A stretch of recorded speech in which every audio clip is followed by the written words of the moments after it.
Greetings Autocar India viewers and welcome to this week's edition of Quick News, the one-stop shop to get all the latest updates from the automotive world. Before we get started, allow us to remind you to please subscribe to our channel if you haven't already and make sure the bell icon is active. That way you could be the first to know about our latest uploads. Now, let's get into the news. Last Saturday, Mahindra set the stage of its EV Fashion Festival on fire by taking the wraps of 3 of its concept EV SUVs. The event that was held in Hyderabad unveiled the Rall-e as well as debuted the XUV E9 and the BE05 concepts in India. The BE05 and the XUV E9 were first shown back in August of 2022 at an event in London. They are part of Mahindra's 5 new concepts that are set to go into production from December 2024 onwards. The Rall-e is essentially an off-road derivative of the BE05 Coupe Cell SUV concept, which is why they share a lot of cosmetic design cues. The C-shaped DRLs, for instance, is carried over to the Rall-e, but just as one sleek strip. This is due to the prominent round headlamps nestled in the heavily cladded front bumpers. The cladding continues over to the sides where the Rall-e's rugged tires can also be seen. At the rear, the C-shaped taillights have also been carried over as a single strip right above the more aggressive-looking rear bumpers. The off-road appeal is further accentuated by a number of accessories, such as the roof-mounted carrier which holds a spare wheel and a couple of jerry cans. There are no shots of the interior, but it's likely to be similar to the BE05 with more hard-wearing materials in keeping with its outdoorsy character. On last week's episode, we talked about the unveiling of the Audi Q3 Sportback Coupe SUV. And now Audi has launched the first of its kind entry-level luxury SUV coupe at an ex-showroom price of 51.43 lakh rupees. The Q3 Sportback is available only in the top spec technology trim and is around 1 lakh rupees more expensive than the standard Q3 technology. To understand it better, here is a detailed look of the Q3 variants and their prices.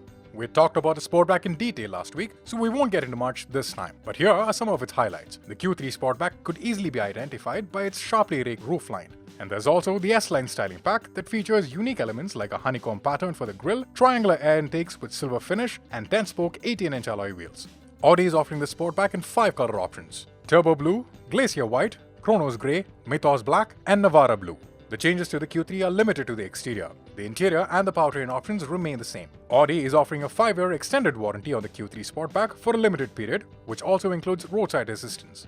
Customers can also opt to extend the warranty up to 7 years and roadside assistance up to 10 years.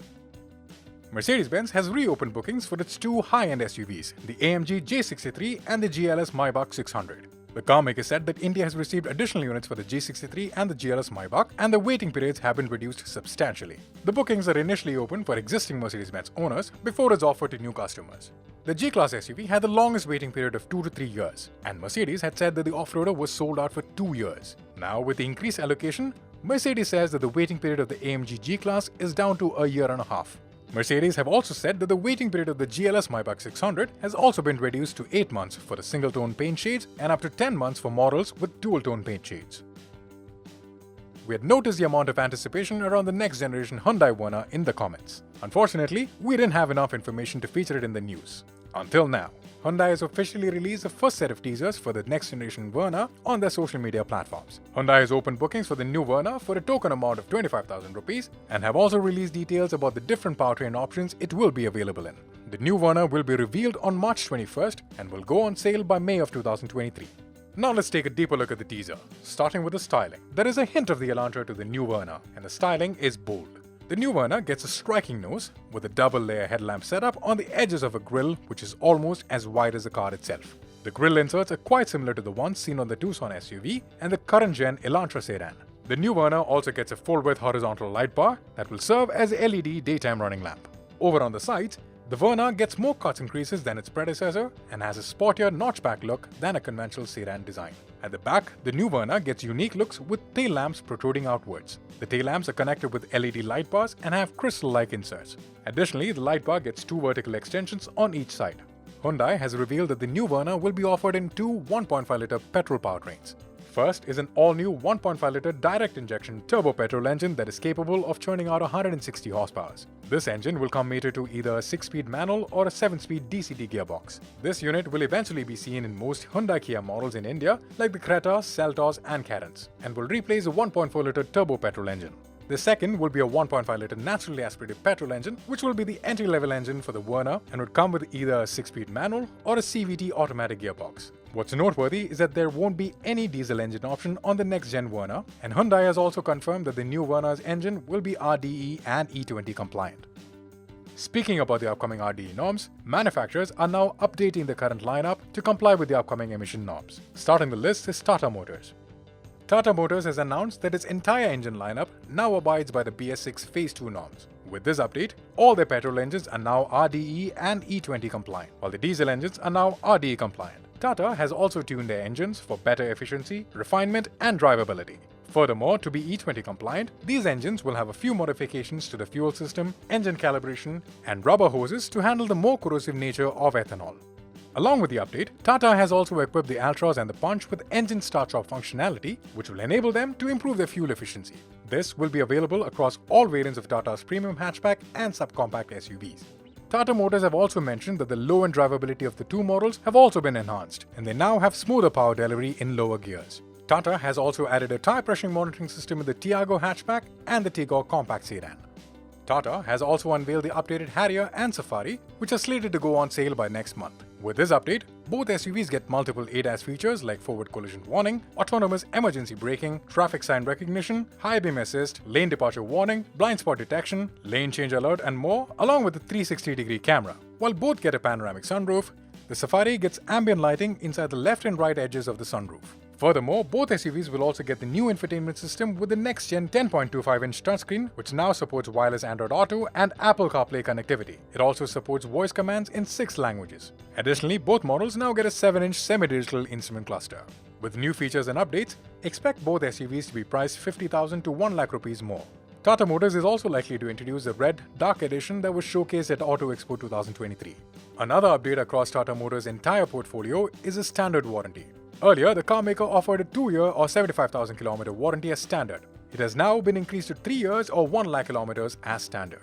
Next on the list is Hyundai. The Korean manufacturer has refreshed almost its entire SUV and car lineup to meet the upcoming emission norms. Hyundai has officially delisted the diesel variant of the i20, making the model the latest in a growing list of cars that have become petrol only. The Venue had also received an update recently which made its engine RDE and E20 fuel compliant.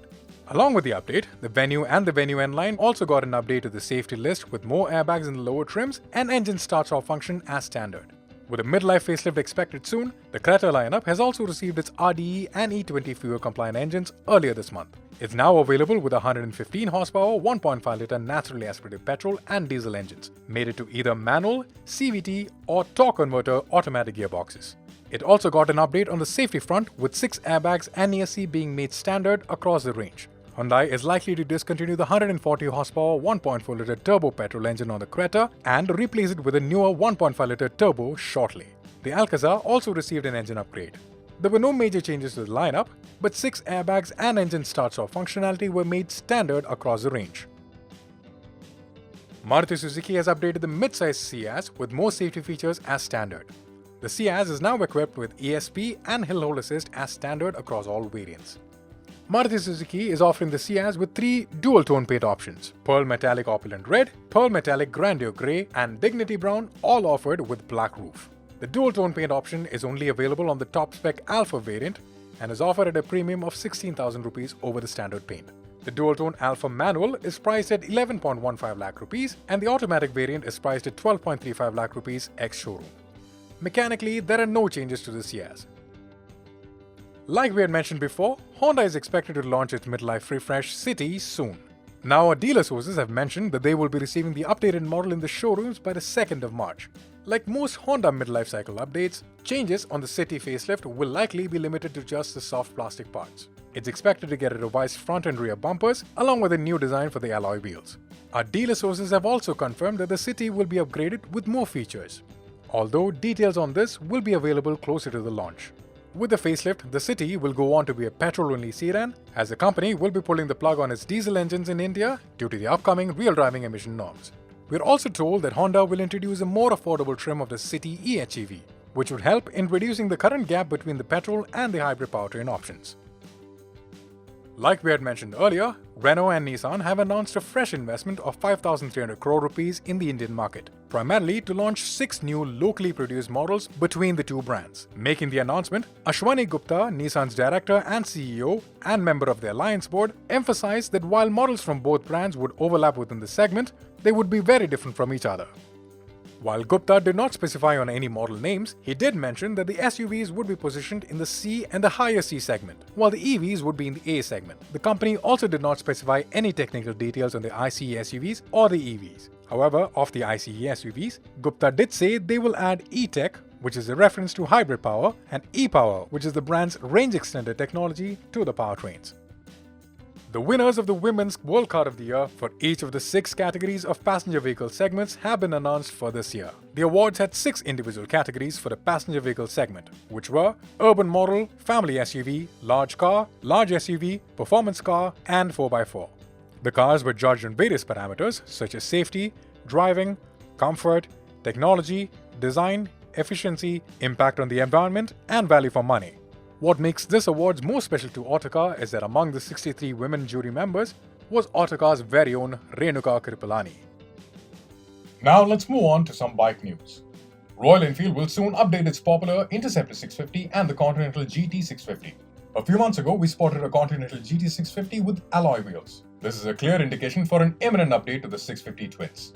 That particular test mule also featured a round tail lamp as opposed to the current bike's rectangular unit. The updated models are likely to be launched within the next 6 to 8 weeks. The update is also expected to bring OBD2 compliance for the popular models, since the deadline to meet the norms is March 31st of 2023.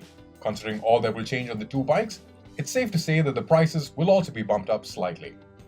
Yamaha has also updated its entire Indian motorcycle lineup, and all its bikes are now equipped with traction control system and LED indicators.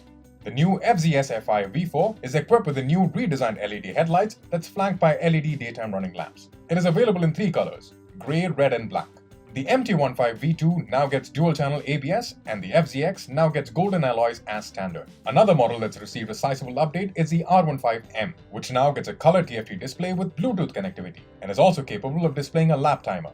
With these updates, Yamaha has also hiked the prices by up to 4,000 rupees depending on the model. As per an official circular, the Bajaj Chetak electric scooter's claimed IDC range is set to increase to 108 km, up from 90 km on the current scooter. The Chetak e-scooter has the lowest range in its segment while also being on the pricier end. This increase in range will enable the scooter to put up a better fight against its rivals.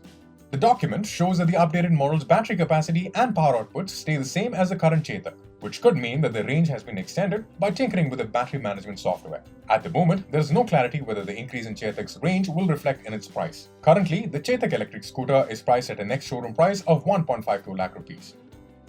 Just a few days after installing its 1000th fast charging station in India, Ather Energy announced that it plans to increase that number to over 2,500 by the end of 2023.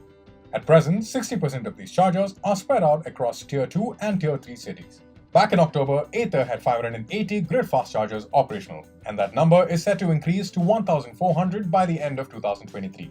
This will be a significant step up in encouraging more people to adopt the Ather electric scooter as more and more charging stations become available. Hero MotoCorp, which is a significant investor in Ather, has also taken advantage of this widespread fast charging network. It has equipped the e-scooter, the Vida V1, with the same open source connector design as Ather's, with a fast charging capability of 1.2 km per minute.